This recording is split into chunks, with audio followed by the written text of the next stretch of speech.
Bien-aimés, n'ajoutez pas foi à tout esprit, mais éprouvez les esprits pour savoir s'ils sont de Dieu. Car plusieurs faux prophètes sont venus dans le monde. Reconnaissez à ceci l'Esprit de Dieu, tout esprit qui se déclare publiquement pour Jésus-Christ venu en chair et de Dieu, et tout esprit qui ne se déclare pas publiquement pour Jésus n'est pas de Dieu. C'est celui de l'Antéchrist dont vous avez appris la venue et qui maintenant est déjà dans le monde. Vous, petits enfants, vous êtes de Dieu et vous les avez vaincus, parce que celui qui est en vous est plus grand que celui qui est dans le monde. Eux, ils sont du monde, c'est pourquoi ils parlent d'après le monde et le monde les écoute. Nous sommes de Dieu, celui qui connaît Dieu nous écoute, celui qui n'est pas de Dieu ne nous écoute pas. C'est par là que nous connaissons l'esprit de la vérité et l'esprit de l'erreur. Bien-aimés, aimons-nous les uns des autres, car l'amour est de Dieu. Quiconque aime est né de Dieu et connaît Dieu. Celui qui n'aime pas n'a pas connu Dieu, car Dieu est amour.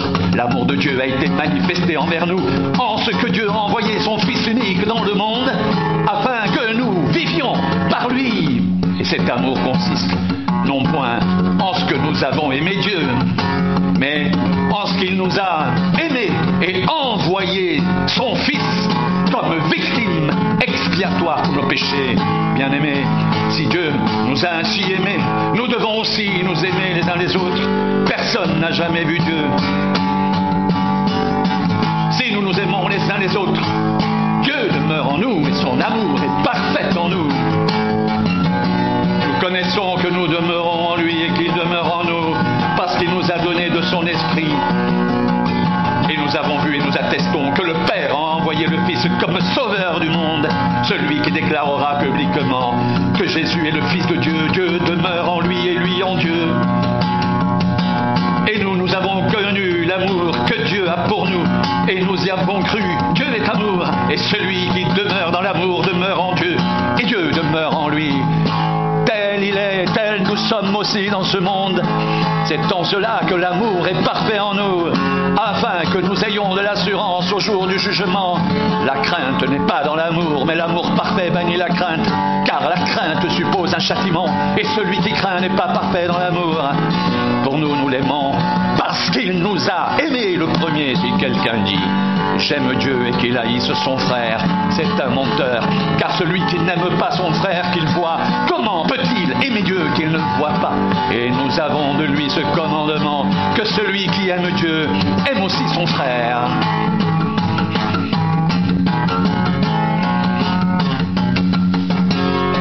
Quiconque croit que Jésus est le Christ est né de Dieu, et quiconque aime celui qui l'a engendré aime aussi celui qui est né de lui.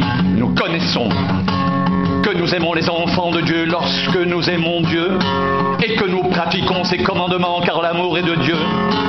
L'amour de Dieu consiste à garder ses commandements, et ses commandements ne sont pas pénibles, car tout ce qui est né de Dieu triomphe du monde, et la victoire qui triomphe du monde, c'est notre foi.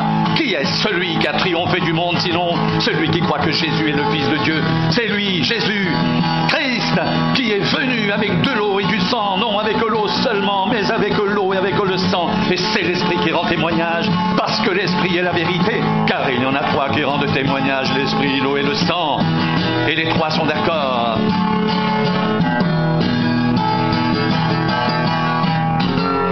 Si nous recevons le témoignage des hommes, le témoignage de Dieu est plus grand.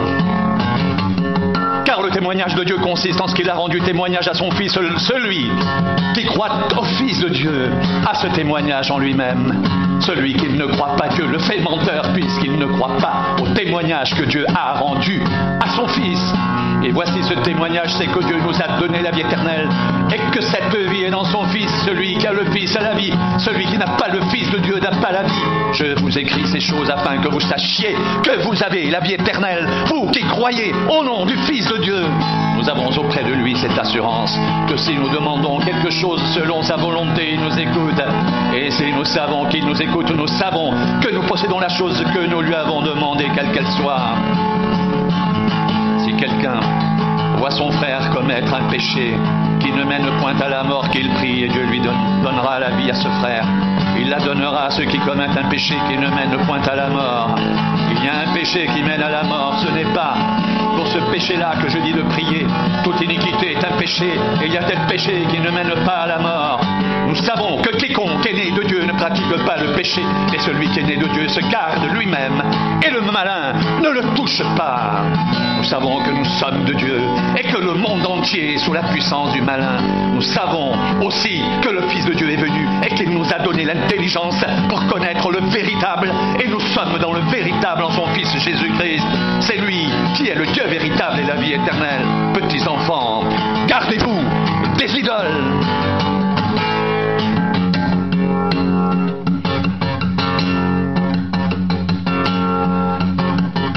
Nous savons que nous sommes de Dieu et que le monde entier est sous la puissance du malin. Nous savons aussi que le Fils de Dieu est venu et qu'il nous a donné l'intelligence pour connaître le véritable. Et nous sommes dans le véritable, en son Fils Jésus-Christ. C'est lui qui est le Dieu véritable et la vie éternelle. Petits enfants, gardez-vous des idoles.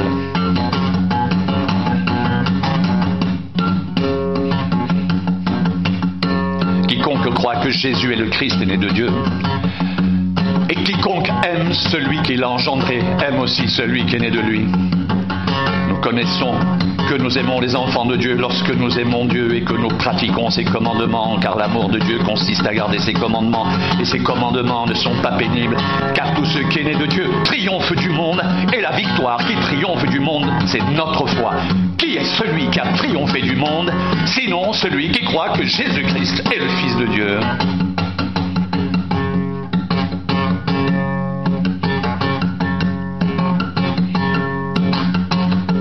Nous savons que nous sommes de Dieu et que le monde entier est sous la puissance du malin.